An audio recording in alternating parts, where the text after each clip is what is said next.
तो वृषभ लगन वालों के लिए हम लगातार चर्चा कर रहे हैं और हम केतु की प्लेसमेंट के बारे में बात कर रहे हैं। केतु आपके चार्ट में जब भी विभिन्न भाव में स्थित होंगे तो आपको किस प्रकार का रिजल्ट प्रदान करेंगे। इस वीडियो में अब देखेंगे नवम भाव के लिए।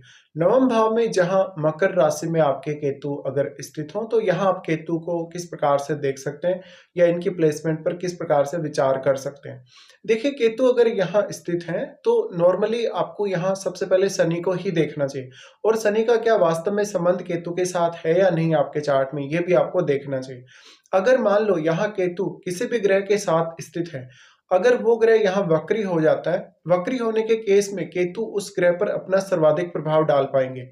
और अगर वो ग्रह वक्री नहीं है तो वो ग्रह कहीं ना कहीं अपना यहाँ प्रभाव जरूर डालेगा, लेकिन केतु उस ग्रह को सबसे ज्यादा तभी प्रभावित कर सकेंगे जब वो ग्रह वक्री हो जाता हो। इसके साथ साथ अगर जैसे बृहस्पति जैसा ग्रह है तो बृहस्पति और केतु जैसे ग्रह का जो डोमेन है वो एक जैसा सा ही है, लेकिन क्योंकि बृहस्पति यहाँ नीच की स्थिति में होंगे तो आपको लगभग एक छोटे पहलू पर भी यहाँ विचार करना होगा जब भी राहु या केतु किसी की भी बात आती है। केतु के साथ नॉर्मली हम ये मानते हैं कि एक अग्नि तत्व अगर ग्रह हो तो केतु उसी के अनुरूप बिहेव करने लगते हैं कभी कभी, लेकिन अगर वो ग्रह यहाँ वक्री हो जाए, वक्री होने के केस में केतु अपना पूरा पूरा इम्पैक्ट उस ग्रह पर डालेंगे। तो यहाँ पे क्योंकि अब ये शनि का घर है इसलिए आपका शनि यहाँ डिस्पोजिटर हुआ। और शनि का वास्तव में क्या केतु के साथ संबंध है या नहीं है? अगर आपका शनि का संबंध केतु से है तो इस भाव से जुड़े कार्यों में आपकी जो हार्डवर्क होगी काफी ज्यादा होगी। अगर लेकिन केतु किसी अन्य ग्रह के साथ यहाँ बैठे और वो ग्रह यहाँ वक्री हो जाता है, वक्री होने के केस में उस ग्रह से रिलेटेड भाव या उस ग्रह से रिलेटेड जो उसके प्रभाव हैं इस नवम भाव में, उनसे संबंधित आपको बहुत ज्यादा ही मेहनत करनी पड़ेगी। साथ साथ में केतु यहाँ बैठे हैं तो आपको लॉन्ग डिस्टेंस टूर से फायदा दे सकते हैं, आपको आध्यात्मिक कार्यों से फायदा दे सकते हैं, आपका प्रोफेशन कहीं ना कहीं नवम भाव से अगर जुड़ा हुआ हो तो ज्यादा बेहतर हो सकता है। लेकिन इसके लिए फिर शनि भी आपके चार्ट पे अच्छी स्थिति में जरूर ही होने चाहिए।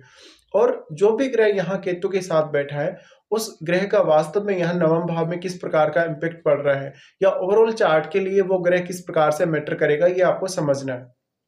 तो राहु के साथ भी जो ग्रह बैठा हुआ होगा वो भी यहाँ दृष्टि डालेगा, इसलिए उस ग्रह की दृष्टि के हिसाब से भी आपको विचार करना चाहिए। लेकिन क्योंकि राहु की दृष्टि भी यहाँ है तो आप ये भी बोल सकते हैं कि राहु की दृष्टि नवम भाव पर होने से वो भी यहाँ केतु को और केतु के साथ बैठे हुए ग्रह को प्रभावित कर सकते हैं। लेकिन यहाँ पर सबसे बड़ा फैक्टर ये है कि राहु और केतु एक निश्चित एक्सिस पे काम कर रहे हैं। राहु और केतु एक 180 डिग्री का एक्सिस बना के कहीं ना कहीं वो अपना विचरण या भ्रमण करते हैं, इसलिए जितना प्रभाव यहाँ केतु का किसी दूसरे ग्रह पर पड़ सकता है उतना यहाँ राहु का नहीं पड़ेगा। तो आपको यही समझना है कि केतु के साथ अगर कोई भी ग्रह बैठेगा तो वो ग्रह वक्री है या नहीं है, ये बहुत ज्यादा ही मैटर करेगा।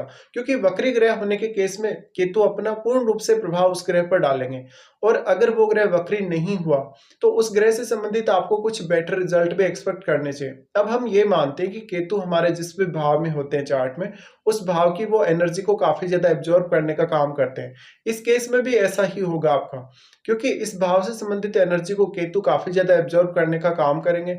और क्योंकि केतु का जो मूवमेंट है वो भी आपके अष्टम भाव की तरफ है, इसलिए कहीं ना कहीं नवम भाव से रिलेटेड कार्यों में अब आपको ज्यादा विवेकशीलता या बुद्धिमत्ता की आवश्यकता है। और क्योंकि केतु एक ब्लाइंड प्लेनेट है, ब्लाइंड प्लेनेट होने के केस में आपको ये सब समझना है कि यहाँ जितना भी आप मेहनत करते जाएंगे शायद आपकी जो मेहनत होगी वो सही डायरेक्शन में नहीं होगी। यहाँ पर आपको केतु को फॉलो करना ही पड़ेगा, या फिर कोई सपोर्टिव प्लेनेट अगर यहाँ हो इस भाव के लिए तो वही फिर आपकी हेल्प कर सकता है। इसके साथ साथ आपको केतु की महादशा भी देखनी पड़ेगी, वास्तव में आपको केतु की महादशा है या नहीं है, अगर वो महादशा आपको है तो वो कौन सी एज में आ रही है। इस प्रकार का केतु आपको हायर स्टडीज से काफी फायदा दे सकता है, इवन आपको हायर स्टडीज के पर्पज से विदेश यात्रा या विदेश सेटलमेंट से भी फायदा हो सकता है। केतु यहाँ बैठे हैं तो पिता के साथ और अपने गुरुजनों के साथ आपको अक्सर मतभेद देखने को मिलेंगे। इसके साथ ही आपके चार्ट में ये देखिएगा कि यहाँ कौन कौन से ग्रह हैं जो दृष्टि डाल रहे हैं। अगर कोई भी ग्रह यहाँ काफी ज्यादा स्ट्रांगली दृष्टि डाल रहा है तो हो सकता है उस ग्रह का कुछ आपको बढ़िया फल देखने को मिले।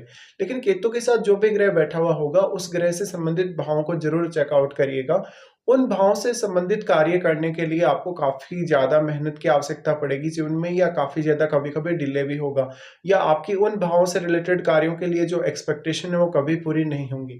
साथ में आप उन भावों से रिलेटेड जो आपके रिश्ते हैं, उनके साथ कैसे डील करेंगे, ये आपको कभी भी समझ में नहीं आएगा। यहाँ केतु बैठे हैं तो आपको आध्यात्मिक या ज़्यादा से ज़्यादा धार्मिक कार्यों से जुड़ना चाहिए, और इसी प्रकार का अगर आप अपना कोई प्रोफ़ेशन चुनें तो ज़्यादा बेहतर कर सकते हैं। लेकिन हम ये मानते हैं कि शनि के घर में मोस्टली केतु कहीं न कहीं आपको डिटैचमेंट देने का काम करेंगे। डिटैचमेंट की वज़ह से अगर इस प्रकार का केतु आपके लिए महादशा के रूप में अगर लेटर एज में प्रभावी हुआ तो फिर भी आप बेहतर कर सकते हैं। लेकिन अर्ली एज के लिए इतना जो केतु का प्लेसमेंट है ये भाग्यशाली नहीं दिखाता आपको, और फिर आपका शनि भी इसमें काफी ज्यादा ही मैटर करेगा। इसके साथ-साथ आपको ये भी समझना कि जो ग्रह आपका राहु के साथ बैठा हुआ है आपके थर्ड हाउस में, उस ग्रह का प्रभाव भी यहाँ रहेगा, और ज़रूरी नहीं है कि वो ग्रह राहु जितना मूव करे उतना ही मूव करेगा। इसलिए वो ग्रह यहाँ किस प्रकार का प्रभाव डाल रहा है वास्तव में केतु पर। लेकिन अगर कोई भी ग्रह यहाँ वक्री होके अगर प्रभाव डाल रहा होगा तो उसका प्रभाव यहाँ पे उतना अधिक नहीं रहने वाला, या उसका जो प्रभाव होगा वो आपके लिए पॉजिटिव नहीं होगा। इसी तरीके से अब यहाँ केतु एक ब्लाइंड प्लेनेट होने के केस में आपको बहुत ही अच्छे से डील करना पड़ेगा नवम भाव से रिलेटेड मैटर्स में। और नवम भाव से बहुत ज़्यादा अगर आपका जुड़ाव है, लगाव है, तो कहीं न कहीं एक्सपेक्टेशन आपको कम से कम रखनी चाहिए नवम भाव से। इसलिए जातक को अपने भाग्य को कहीं न कहीं यूज़ करने के लिए या भाग्य का साथ पाने के लिए खुद ही ज़्यादा मेहनत करनी पड़ेगी, या खुद के मेहनत से, खुद के अथक प्रयासों से जातक को वो सब करना पड़ेगा जो वो अपने जीवन में करना चाहता है। इसके साथ-साथ देखिए, क्योंकि अब आपके राहु थर्ड हाउस में स्थित होंगे, तो आप ट्रैवलिंग तो काफ़ी ज़्यादा करेंगे, लेकिन इस प्रकार का जो केतु होगा मोस्टली या तो हायर स्टडीज़ के लिए, या फिर आपको कोई बहुत ही बड़ा एक ऐसा आपका कोई टारगेट आपकी लाइफ़ के लिए हो, जिसमें आप कोई इस प्रकार की थिंकिंग रखते हो कि आप कोई स्पिरिचुअल जर्नी करेंगे, कोई लॉन्ग डिस्टेंस टूर करेंगे, या इवन फॉरेन टूर भी आप ऐसा करेंगे जिसमें आपकी कोई आध्यात्मिक जर्नी होगी या धार्मिक जर्नी होगी। तो उसके लिए आप ज़रूर यहाँ विचार कर सकते हैं।